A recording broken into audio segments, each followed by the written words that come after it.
নবী আমি হলাম এমন এক যুবক, আমি কাফন চুরি করে করে, আমি লাশের কাফন চুরি করে করে আমার জিন্দেগিটা চালাই। আমার জীবিকা নির্বাহের মাধ্যম হলো জ্যান্ত করে পূর্ণ যখনই লাশটা কবর দেওয়া হয়, আমি ওই কবর খনন করে করে কবর থেকে লাশটাকে উলঙ্গ করে কাফন নিয়ে এসে মার্কেটে আমি বিক্রি করি, আর ওই টাকা দিয়ে আমি আমার জিন্দেগি চালাই। তবে আজ থেকে কয়েকদিন আগে যখন আমি এক কবরের মধ্যে প্রবেশ করে ফেললাম, ওই কবরের মধ্যে প্রবেশ করার পর আমি তাকায়া দেখলাম, যখন আমি ওই কবরের মধ্য থেকে কাফনটা চুরি করার জন্য লাশ থেকে কাফনটা খুলে ফেললাম, হুজুর আমি তাকায়া দেখি এক যুবতীর লাশ। আমি লাশটা দেখে আর নিজেকে ধরে রাখতে পারি নাই, শয়তানের প্ররোচনায় পড়ে গেলাম। এমন এক যুবতীর সাথে জেনা না করে আমি পারলাম না। হুজুর আমি কবরের মধ্যে কাফনটা পরিপূর্ণ খুলে ওই যুবতীর সাথে আমি জেনায় লিপ্ত হয়ে গেলাম। হুজুর এখানেই শেষ না, আমি জেনার কাজ শেষ করে করে এই কাফনটা নিয়া যখন আমি কবর থেকে উঠতে শুরু করলাম, তখনই গাইবি আওয়াজ আমার মনে হলো আমার ওই বোনটা আমাকে বলতেছে, এরে যুবক, কোন এলাকার তুই যুবক? বিন্দু মাত্র পরিমাণ ভয় কি তোর মাঝে নাই? আমার পরিবার আত্মীয় স্বজনেরা আমাকে এখানে রেখে গিয়েছে, কত সুন্দরভাবে গোসল দিয়া আমাকে পবিত্র, কত দামি কাফনের কাফন দিয়ে আমাকে এখানে রেখে গিয়েছে। কাল কিয়ামতের ময়দানে আমি সবার সাথে পবিত্র অবস্থায় উঠবো, এজন্যই রেখে গিয়েছে। ওরে যুবক, তুই আমার সাথে কেমন কাজটা করে ফেললি? এতগুলো লাশ, এই লাশের মাঝে তুই আমাকে অপবিত্র অবস্থায় রেখে রেখে কোথায় যাও? ওই যুবক ডাক দিয়া বলে, পয়গম্বর আমার গুনাহ এত বড়, আমি ওই কবর থেকে আসার পরে আমার মনে চিন্তা ঢুকে গেল, আমি আর কাফন চুরি করব না। ও পয়গম্বর, আমি আর কাফন চুরি করতে কবরে যাব না, কিন্তু আমার একটাই ভয়, আল্লাহ আমাকে মাফ করবে কি করবে না? এর বান্দা, না না, মন ভাঙ্গা যাবে না, বরং বান্দা তুমি তো গুনাহ করেছো, তবে নবীর জামানার ওই যুবকের মতো গুনাহ করো নাই। তুমি গুনাহ করেছো, নবীর জামানার ওই যুবকের মতো এত ভয়ঙ্কর গুনাহ তুমি করো নাই। নবীর জামানায় এক আল্লাহর বান্দা যুবক প্রতিমধ্যে বসে বসে কান্না করে। খলিফা ওমর নবীর দরবারে যাওয়ার জন্য যখনই রওনা করে, প্রতিমধ্যে যায় দেখে এক আল্লাহর বান্দার যুবকের কান্নার আওয়াজ। শুধুমাত্র কান্না না, যুবক হাউমাউ করে কান্না করে। যুবকের সামনে যাইয়া যুবকটাকে ডাক দিয়া বলে, যুবক তুমি কেন কান্না করো? ওরে যুবক, কোন বিষয়ে তোমাকে কান্না করায় আমি তো ব্যাপারটা বুঝলাম না। যুবক কোনো কিছুই বলে না, ডাক দিয়া বলে, খলিফা ওমর শুনে নাও, সাহাবী ভাই আমার ওমর শুনে নাও, আমি লাইফে এত বড় গুনাহ করে ফেলেছি, আমি আমার জিন্দেগিতে এত বড় গুনাহ করেছি, যেই গুনাহ আল্লাহ বোধহয় মাফ করবে না, যেই গুনাহ আল্লাহ বোধহয় কশিন কালেও মার্জনা করবে না। এই জন্য পথের মধ্যে বসে বসে আমি যুবক এখানে বসে বসে কান্না করি। কিছু কিছু কান্না এমন আছে যেই কান্না দেখলে অন্য মানুষও কান্না করে, ব্যাপার জিজ্ঞাসা করা লাগে না। এক আল্লাহর বান্দার কান্না দেখে আর একটা ব্যক্তিও এভাবেই কান্না করে, অটোমেটিক্যালি চোখের মধ্যে যখন এমনিতেই বান্দার পানি চলে আসে।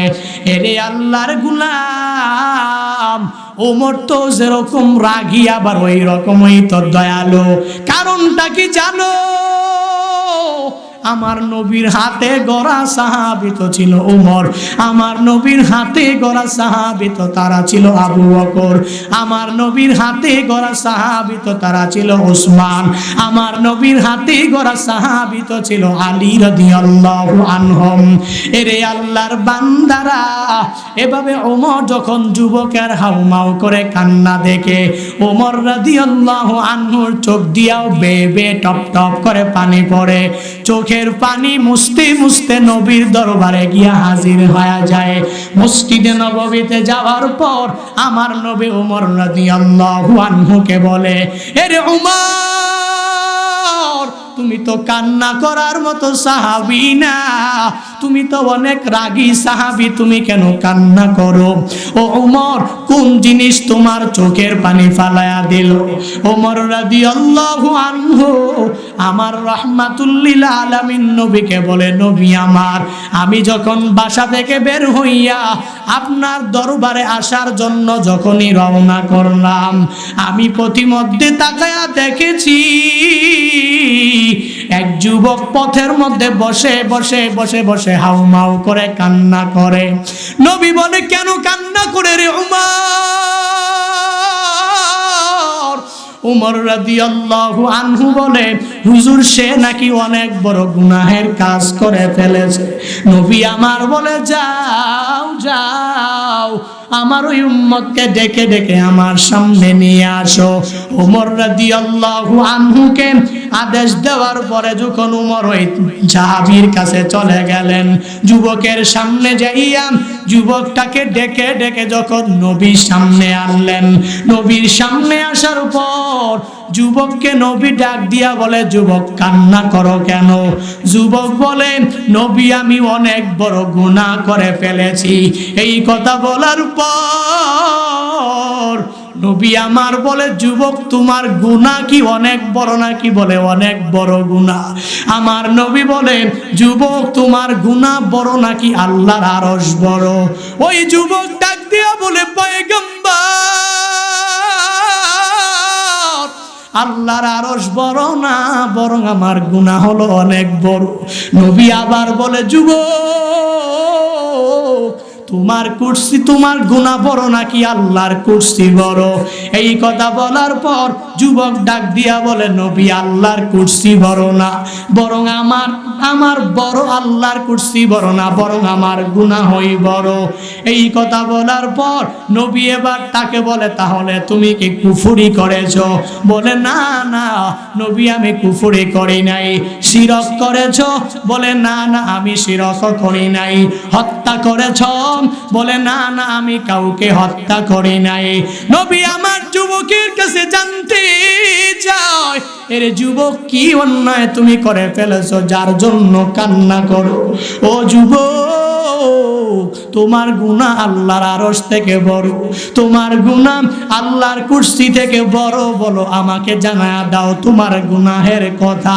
এই কথা বলার পরে এবার যুবক বলতে লাগলো তার গুনাহের কথা, আর চোখের পানি ফালায়া ফালায়া নবীকে বলে, নবী, আমি হলাম এমন এক যুবক, আমি কাফন চুরি করে করে, আমি লাশের কাফন চুরি করে করে আমার জিন্দেগিটা চালাই। আমার জীবিকা নির্বাহের মাধ্যম হলো জ্যান্ত পরিপূর্ণ যখনই লাশটা কবর দেওয়া হয়, আমি ওই কবর খনন করে করে কবর থেকে লাশটাকে উলঙ্গ করে কাফন নিয়ে এসে মার্কেটে আমি বিক্রি করি, আর ওই টাকা দিয়ে আমি আমার জিন্দেগি চালাই। তবে আজ থেকে কয়েকদিন আগে যখন আমি এক কবরের মধ্যে প্রবেশ করে ফেললাম, ওই কবরের মধ্যে প্রবেশ করার পর আমি তাকায়া দেখলাম, যখন আমি ওই কবরের মধ্য থেকে কাফনটা চুরি করার জন্য লাশ থেকে কাফনটা খুলে ফেললাম, হুজুর, আমি তাকায়া দেখি এক যুবতীর লাশ। আমি লাশটা দেখে আর নিজেকে ধরে রাখতে পারি নাই, শয়তানের প্ররোচনায় পড়ে গেলাম। এমন এক যুবতীর সাথে জেনা না করে আমি পারলাম না। হুজুর, আমি কবরের মধ্যে কাফনটা পরিপূর্ণ খুলে ওই যুবতীর সাথে আমি জেনায় লিপ্ত হয়ে গেলাম। হুজুর, এখানেই শেষ না,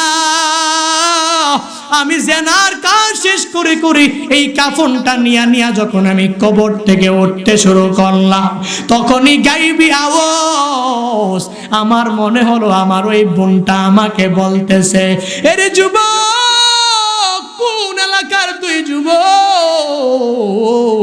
বিন্দু মাত্র পরিমাণ ভয় কি তোর মাঝে নাই? আমার পরিবার আত্মীয় স্বজনেরা আমাকে এখানে রেখে গিয়েছে, কত সুন্দরভাবে গোসল দিয়া আমাকে পবিত্র, কত দামি কাফনের কাফন দিয়ে আমাকে এখানে রেখে গিয়েছে। কাল কিয়ামতের ময়দানে আমি সবার সাথে পবিত্র অবস্থায় উঠবো, এজন্যই রেখে গিয়েছে। ওরে যুবক, তুই আমার সাথে কেমন কাজটা করে ফেললি? এতগুলো লাশ, এই লাশের মাঝে তুই আমাকে অপবিত্র অবস্থায় রেখে রেখে কোথায় যাও? ওই যুবক ডাক দিয়া বলে, পয়গম্বর, আমার গুনাহ এত বড়, আমি ওই কবর থেকে আসার পরে আমার মনে চিন্তা ঢুকে গেল, আমি আর কাফন চুরি করব না। ও পয়গম্বর, আমি আর কাফন চুরি করতে কবরে যাব না, কিন্তু আমার একটাই ভয়, আল্লাহ আমাকে মাফ করবে কি করবে না? নবী আমার বলেন, এর যুবক, তোমার গুনাহের পরিমাণ কি এত বড়? মানুষ কি এই পরিমাণ গুনাহ কি করতে পারে? যুবকের বুঝতে আর বাকি নাই, আল্লাহ মনে হয় মাফ করবে না। নবী দরবার থেকে দৌড়াইয়া বিশাল এক পাহাড়ের চূড়ায় চলে যায়। পাহাড়ের চূড়ায় যাইয়া আমার মালিকের দরবারে শুধুমাত্র কান্না করে আর বলে, হে মালিক, সাহাবায়ে কেরাম সরায়া দিয়েছেন, নবীও আমাকে বলেছে বড় গুনাহ। ও আল্লাহ, তুমি তো আমাকে বানিয়েছো, তুমি যদি আমাকে মাফ না করো, আমাকে ক্ষমা করার মতো কেউ নাই। সাইয়্যিদুল ইস্তিগফারের মতো ওই বড় দোয়া যখন ওই যুবক করতে থাকে, আল্লাহুম্মা আনতা রাব্বি লা ইলাহা ইল্লা আনতা খলাকতানি ওয়া আনা আবদুক ওয়া আনা আলা আহাদিক ওয়া ওয়া'দিকা মাসতাতআতু আউযু বিকা মিন শাররি মা সানাতু আবুউ লাকা বিনি'মাতিকা আলাইয়া আবু জাম্বি বিজাম্বি ফাগফিরলি ফাইন্নাহু লা ইয়াগফিরুজ যুনুবা ইল্লা আনতা। ওই যুবক শুধুমাত্র আল্লাহর দরবারে এই বলে কান্না করে, হে মালিক, আমি জানি আমার গুনাহের পরিমাণ অনেক বড়, তো আল্লাহ তুমি তো আমাকে সৃষ্টি করেছো, তুমি যদি মাফ না করো, আমার মাফ করার যার কোনো জায়গা নাই, আমাকে ক্ষমা করার মতো অ্যাবিলিটি কারো মাঝে নাই। ও আল্লাহ, তুমি তো তোমার বান্দাকে বানিয়েছো, ও আল্লাহ, তুমি তো তোমার বান্দাকে মাফ করে দিবা। 40 দিন ওই যুবক পাহাড়ে চূড়ায় দাঁড়ায় দাঁড়ায় কান্না করে। আল্লাহ দেখে কি দেখে না? আল্লাহ বলেন, ও জিবরাইল, যা যা আমার নবীর কাছে গিয়া জানা দে, নবীকে 2টা প্রশ্ন করবি, 3 বারের সময় ক্ষমার কথা জানা দেবে। জিবরাইলকে আল্লাহ তাআলা যখন আদেশ দিয়া দিল, জিবরাইল আমার নবীর কাছে এসে রহমাতুল লিল আলামিনকে 1 নম্বরে প্রশ্ন করে, পয়গম্বর আপনি বলেন, এ বিশাল আসমান আর জমিন কে বানিয়েছে? নবী আমার বলেন, আসমান আর জমিন আল্লাহ বানিয়েছেন। আবার প্রশ্ন করেন, ও পয়গম্বর, আসমান আর জমিনের উপরে নিচে সব জায়গায় যারা আছে, এদের প্রত্যেকের রজ্জাক কে? এদের প্রত্যেকের রিজিক দাতা কে? এই কথা বলার পরে নবী জবাব দিলেন, আমি সহ যারা এই দুনিয়াতে আছে সবার রিজিকের ব্যবস্থা আল্লাহ করেন। জিবরাইল বলেন, নবী আমার, যে আল্লাহ আসমান বানাইলেন, জমিন বানাইলেন, যে আল্লাহ আসমান আর জমিনের নিচে, উপরে আর আসমানের নিচে থাকা সব মানুষের চতুষ্পদ সব জন্তুর রিজিকের ব্যবস্থা যে মালিক করতে পারেন, ওই মালিক কি তার ওই বান্দাকে মাফ করতে পারে না? আপনি আপনার সাহাবীকে ওই যুবকের কাছে পাঠায়া দেন, আর যুবককে আল্লাহর পক্ষ থেকে ক্ষমার সুসংবাদ দিয়া দেন। এই কথা বলে জিবরাইল চলে যায়। নবী আমার এক সাহাবীকে পাঠায়। ওই সাহাবীকে বলেন, ও সাহাবী যাও যাও মুখ পাহাড়ের উপরে এক যুবক তাকায়া দেখবা মালিকের দরবারে কান্না করে, শুধুমাত্র গুনাহ মুক্ত জিন্দেগি পাওয়ার জন্য কান্না করে।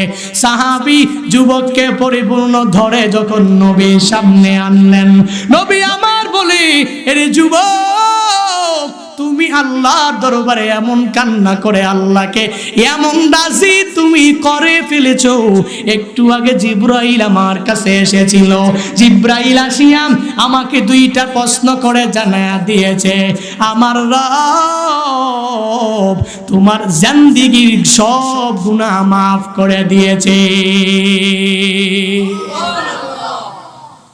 আল্লাহ পারে কি পারে না? বান্দা ওই যুবকের মতো গুনাহ তো আমি করি নাই, ওই যুবকের মতো এত বড় গুনাহও তো তুমি করো নাই। আল্লাহ যদি তাকে মাফ করতে পারে আমাকে পারবে কি পারবে না বলেন? আল্লাহ যদি তাকেও মাফ করে দিতে পারে, ওই আল্লাহ এখনো আছেন না নাই? এই জন্য বান্দা তাওবা করার কোনো বিকল্প নাই, সর্বাবস্থায় তাওবা করে নাও। আল্লাহর কাছে বারংবার মুনাজাতে বলো, হে মালিক আমি আমার জিন্দেগিতে এমন কোনো গুনাহ নাই করি নাই, ও আল্লাহ আমার এই গুনার খবর তো মা জানে না, আমার গুনার খবর বাবা জানে না, আমার গুনার খবর আত্মীয় স্বজনরা জানে না, তুমি তো সব জানো। ও আল্লাহ তুমি আমাকে মাফ করে দাও। আল্লাহ বলেন, ইল্লা মান তাবা ওয়া আমানা ওয়া আমিলা আমালান সালিহা ফাউলাইকা ইউবাদদিলুল্লাহু সাইয়্যাতিহিম হাসানাত ওয়া কানাল্লাহু গফুরার রহিমা। আল্লাহ বলেন, জিন্দেগিতে গুনাহ করেছো, যত নাফরমানি করেছো, ইল্লা মান তাবা যদি এসে তাওবা করতে পারো, ও আমানা পুনরায় ঈমান আনতে পারো, ও আমিলা আমালান সালিহান যদি আবার আমলে সালেহ চালু করতে পারো, আমি রব তোমার জন্য এত মায়াবান তোমার জন্য হয়ে যাব। আল্লাহ বলেন, রে গোলাম তুই এক নম্বরে তাওবা করলি, দুই নম্বরে ঈমান আনলি, তিন নম্বরে আবার আমলে সালেহ গুলো চালু করার কারণে তোর জিন্দেগীর সব গুনাহগুলো আমি আল্লাহ মাফ করেই পরিসমাপ্তি ঘটাবো না। আমি আল্লাহ জিন্দেগীর গুনাহগুলোকে নেক দিয়া পরিবর্তন করে দিব।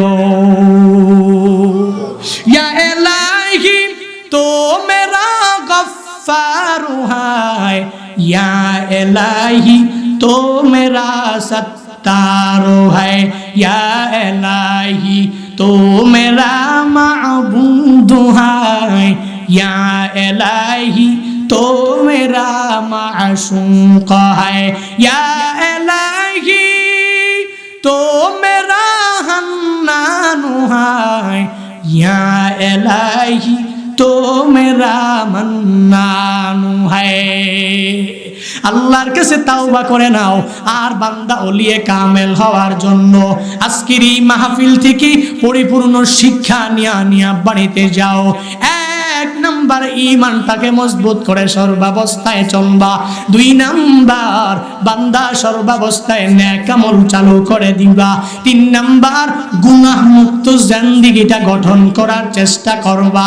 যদি কেউ বলে গুনাহ করার জন্য গুনাহের দিকে ডাকে, তাকে বন্ধু মনে করবা না।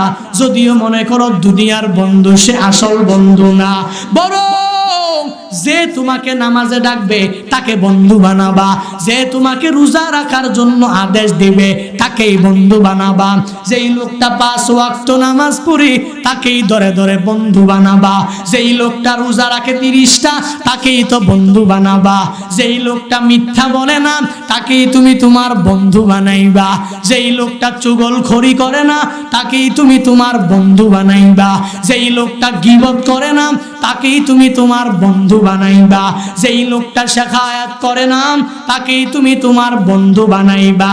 এক কথায় তুমি ওই লোকটাকে বন্ধু বানাও যেই লোকটা জিন্দেগিতে কোনো গুনাহের ধারে কাছেও যায় নাই। আর ওই লোকটাকে ধরে ধরে তার সুহবত নিয়ে যদি তুমি চলতে পারো, ভালোর সাথে থাকলে খায় ভালোর পান, খারাপের সাথে যদি থাকো কাটবে তোমার দুই কান। ভালো তোমাকে ধরে ধরে নিয়ে নামাজের মুসল্লায় দাঁড় করায়া দিবে, আর ওই খারাপ লোকটা তোমাকে নামাজে আনবে তো দূরের কথা, তোমাকে নামাজ থেকে নিয়ে চা দোকানের আড্ডায় বসায়া দিবে, ঠিক কিনা? এজন্য ভালোর সাথে থাকবো, ভালো মানুষের সোহবত নিয়ে চলার চেষ্টা করবো, পারবো তো ইনশাআল্লাহ। আল্লাহ তাআলা আমাদের প্রত্যেককে, বক্তা শ্রোতা সবাইকে তৌফিক দান করুন। আর জোরে পড়েন আমিন। রাগ করেছেন? কষ্ট পেয়েছেন? আপনি কি ওই যুবকের মতো এত বড় গুনাহ করেছেন? আমার মনে হয় না। এত বড় গুনাহ করার পরেও যদি আল্লাহ মাফ করে দিতে পারে, কোনো কিসসা নিজে বানায়া বানায়া বলি নাই। তামবিহুল গাফিলিন একটা কিতাব আছে, ফকিহ আবুল্লাহ সমরকন্দি রাহিমাহুল্লাহু তাআলা এই তামবিহুল গাফিলিন লিখেছেন। এই তামবিহুল গাফিলিনের মধ্যেই এই ঘটনার সুন্দরভাবে উল্লেখ রয়েছে। বিশাল তাওবাকারীদের জন্য, গুনাহ কর্মেওয়ালা বান্দার জন্য বিশাল এক প্রতিদান হিসাবে এই ঘটনা। যদি শিক্ষা নিয়ে বাড়িতে যেতে পারি তো আমি মাওলার কাছে ফিরে যেতে পারবো। আমার কত বড় গুনাহ, তো আমার গুনার কাছে আল্লাহর রহমত অনেক অনেক বড়, রহমতের কাছে গুনাহটা অনেক ছোট, ঠিক কিনা? এজন্য আল্লাহর কাছে তাওবা করি। আল্লাহ, আমরা ইতিপূর্বে রোজা রাখি নাই, আল্লাহ আমরা ইতিপূর্বে নামাজ পড়ি নাই, আল্লাহ ইতিপূর্বে নেক আমল করি নাই, সামনে যতদিন বেঁচে থাকবো আর নামাজ কাজা করব না, আল্লাহ সামনে যতদিন বেঁচে থাকবো আর রোজা বাদ দিব না, আল্লাহ সামনে যতদিন বেঁচে থাকবো আর জেনা করব না, আল্লাহ সামনে যতদিন বেঁচে থাকবো আর কোনো সগীরা কাবিরা গুনাহের দিকে যাব না, আল্লাহ সামনে বেঁচে থাকবো তো মিথ্যা বলার কোনো প্রয়োজন নাই, আল্লাহ সামনে যতদিন বেঁচে থাকবো আমি গীবত করব না, শেখায়াত করব না, চুগলখড়ি করব না, পারবো তো ইনশাআল্লাহ। অনেকে তো মনে করে অলি হওয়ার জন্য বিশাল কারামত লাগে, মনে করে অলি হওয়ার জন্য অলৌকিক কিছু দেখানো লাগে। না, দুই সহজ শাব্দিকের, দ্বিতীয় সহজ শাব্দিকের বিশাল এক ওলিয়ে কামেল ছিলেন, গ্রহণযোগ্য এক ওলিয়ে কামেল মুজাদ্দিদ আল-ফিসানি রাহিমাহুল্লাহু তাআলা। অনেক বড় বুজুর্গ ছিলেন, তার কাছে আরেকটা বুজুর্গ তার সোহবত নেওয়ার জন্য আসলেন। সে বুজুর্গ আজ থেকে আরেক বুজুর্গ মুজাদ্দিদ আল-ফিসানি, এক বুজুর্গ তার সোহবত নেওয়ার জন্য, তার সংস্পর্শে থাকার জন্য আরেকটা বুজুর্গ আসছে। দেখবে তার কি তার কামালিয়াত, তার কি অলৌকিক ঘটনা আছে, সে কি বড় বড় কারামত দেখাতে পারে, এই চিন্তা নিয়ে তার কাছে আসছে। থাকতেছে 10 বছর চলে গেছে। কয় বছর? কথাটা ভালো করে বুঝবেন, কয় বছর? 10 বছর।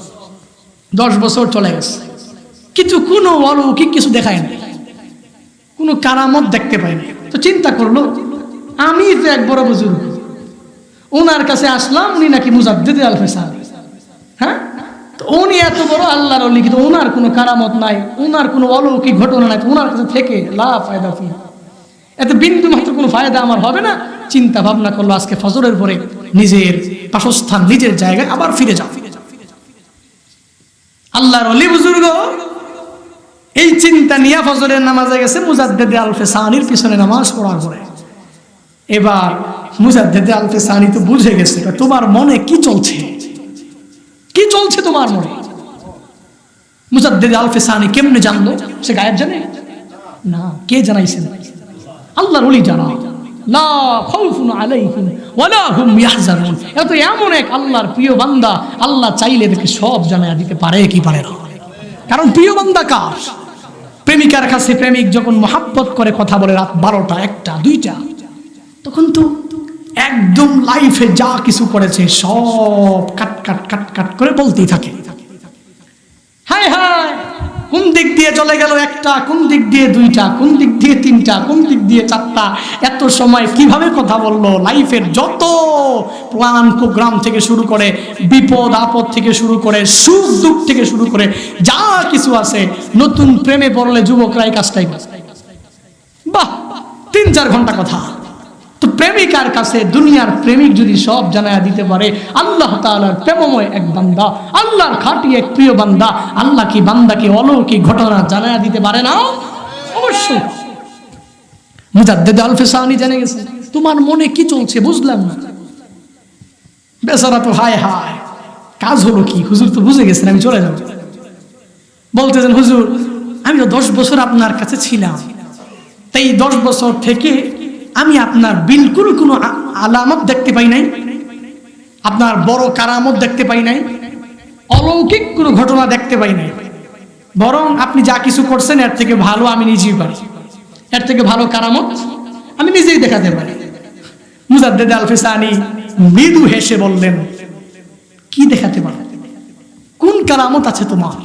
বলে আমার কারামত হলো আমি এখানে বসে ধ্যান করে মাইয়েতের কবরের ভিতরে প্রবেশ করে মাইয়েতকে বসায় কথা বলতে পারি, এটা হচ্ছে আমার কারামত। বাহ মাশাআল্লাহ, খুব সুন্দর তোমার কারামত। তুমি তো এখান থেকে বসে ধ্যান করে দেন তুমি কবরে যাবো, কবরে যায় তারপর তুমি মৃত ব্যক্তির সাথে কথা বলবা। কিন্তু আমি মুজাদ্দেদে আল ফিসানির কারামত কি জানো? ওনার বাড়ি ছিল ভারতের শের হিন্দে বাড়ি। ওই শের হিন্দের আমি যদি এখানে বসে আমার মার কাছ থেকে আমি যদি এখনই ডাক দেই, শের হিন্দের প্রত্যেকটা রূপ আমার কাছে চলে আয়, আমি বলতে দেরি হবে, প্রত্যেকটা রূহ আমার কাছে চলে আসবে। আমি রূহগুলোর সাথে নির্দ্বিধায় কথা বলতে পারবো। কিন্তু মূলত এটা তো কামালিয়াত, মূলত এটাই তো অর্জন না, মূলত এটাই তো অলৌকিক ঘটনার মাধ্যমে অলি হওয়া শর্ত না। বরং হে বুজুর্গ, হে অলি, তুমি আমাকে বলো 10টি বছর তুমি আমার সাথে ছিলা, তুমি আমাকে বলো আমার কোনো ফরজ ছুটেছে কিনা, তুমি আমাকে বলো আমার কোনো ওয়াজিব ছুটেছে কিনা, তুমি আমাকে বলো কোনো সুন্নতে মুআক্কাদা ছুটেছে কিনা, তুমি আমাকে বলো কোনো সুন্নতের জায়েদা ছুটেছে কিনা, তুমি আমাকে বলো আদনা থেকে আদনা যত ছোট নেকা আমল হোক তুমি আমার কাছ থেকে ছুটতে দেখেছো কিনা, ওই জিনিসটা তুমি আমাকে বলো। বুজুর্গ বলে না না হুজুর, 10টি বছরে আমি আপনার কাছ থেকে কোনো ফরজ ছুটতে দেখি নাই, 10টি বছরে আমি আপনার কাছ থেকে কোনো ওয়াজিব ছুটতে দেখি নাই, 10টি বছরে আমি আপনার কাছ থেকে কোনো সুন্নতকে ছুটতে দেখি নাই, 10টি বছরে আপনি তাহাজ্জুদ ইশরাক আওয়াবিন কোনোটাই মিস দিতে আমি এই বুজুর্গ দেখি নাই। ওই মুজাদ্দেদ আল ফিসানি ডাক দিয়া বলে, তুমি যে বলছিলা যে কারামতের কথা, আমিও বলেছিলাম যে কারামতের কথা, মূলত ওই কারামত ওলি হওয়ার জন্য শর্ত না, মূলত আমি যে একজন ওলি এটাই হলো সেই পরীক্ষার জবাব, এটাই হলো সবকিছুর কামালিয়াত। তুমি যে আমাকে এই কথা বলতে পেরেছো যে আমি 10 বছরে নামাজ বাদ দেই নাই, 10 বছরে সুন্নাত বাদ দেই নাই, 10 বছরে কোনো গুনাহের মধ্যে আমি যাই নাই, তো আমি এখন বুঝতে পারলাম আমি মুজাদ্দেদে আল ফিসানি একজন পাক্কা ওলিয়ে কামেল হতে পেরেছি। মূলত অলৌকিক ঘটনা দেখানোর মাধ্যমেই ওলি হওয়া যায় না। ওলি যদি হতে চাও লাগবে নামাজ, ওলি যদি হতে চাও তো লাগবে গুনাহ মুক্ত জিন্দেগি। হে মাওলি, প্রত্যেকটা ব্যক্তিকে আপনি ওলি বানায় দেন, আরো জোরে পড়েন আল্লাহ আপনি ওলি বানায় দেন, আপনার খাঁটি এক প্রিয় বান্দা বানায় দেন, প্রত্যেককে মুস্তাজাবুদ দাওয়া বানায় দেন। সকলে পড়ি আমিন। এই জন্য আমরা চেষ্টা করবো আমল করার জন্য, আর বেশি বেশি তাওবা করার জন্য, তাওবা ইস্তিগফার বেশি বেশি করার জন্য চেষ্টা করবো। পারবো তো ইনশাআল্লাহ? তাওবার ইস্তিগফার করলে তো আমি গুনাহ মুক্ত জিন্দেগি আমার গঠন হয়ে যাবে। কেমন? বলে হুজুর জিন্দেগিতে তো গুনাহের কোনো অভাব নাই, জিন্দেগিতে তো গুনাহের কোনো কমতি নাই। হায় হায়, আমাকে মনে হয় আল্লাহ মাফ করবে না। হুজুর হায় হায়, আল্লাহ বিলকুল আর ক্ষমা করবে না, এত গুনাহ আমি তাকাইলে শুধু গুনাই দেখি, তো মনে হয় মাফ করবে না। না, তোমার গুনার চাইতে আল্লাহ রহমত। তুমি তো গুনাহ করতে বেশি ভালোবাসো, কিন্তু এই গুনাহগুলোকে মার্জনা করতে ভালোবাসেন কে? কুল্লুকুম খাত্তাউন ওয়া খায়রুল খাত্তাইন আত-তাওয়াবুন। সুবহানাল্লাহ বিহামদিহি। নবীজি বলেন তোমরা সবাই ভুল করে নেওয়ালা, কিন্তু এই ভুলকারীদের মধ্যে সবচেয়ে উত্তম কে জানো? উত্তম ব্যক্তি সে যে তাওবা করে আল্লাহর রাস্তায় ফিরে আসে। আমরা ভুল করি কি করি না? ভুল করি, কিন্তু ভুল করার পরে ফিরে আসে যেই বান্দা, ওই বান্দাই পৃথিবীর সবচেয়ে প্রিয় ব্যক্তি, পৃথিবীর সবচেয়ে ভালো ব্যক্তি। ভুল করার পরে যে ফিরে আসে, ভুলটা মেনে নেয়, আল্লাহ আমি তো এই গুনাহ করেছি, আল্লাহ আর জিন্দেগিতে গুনাহ করব না, আল্লাহ আমি তো এই গুনাহর দিকে পরিপূর্ণভাবে বারবার গিয়েছি, আল্লাহ বারবার তাওবা করে বারবার তাওবাটা ভেঙে ফেলেছি, ও আল্লাহ তুমি আবার তোমার কাছে আসলাম, তুমি আমারে মাফ করে দাও। তো আল্লাহ বলেন আমি মাওলা তো এমন রব, তোর পাহাড় পরিমাণ গুনাহ, ওই গুনাহ তো আমি আল্লাহ সেকেন্ডের মধ্যে মাফ করে তোকে ওলিয়ে কামেল বানায়া দিতে দেরি করতে পারি না।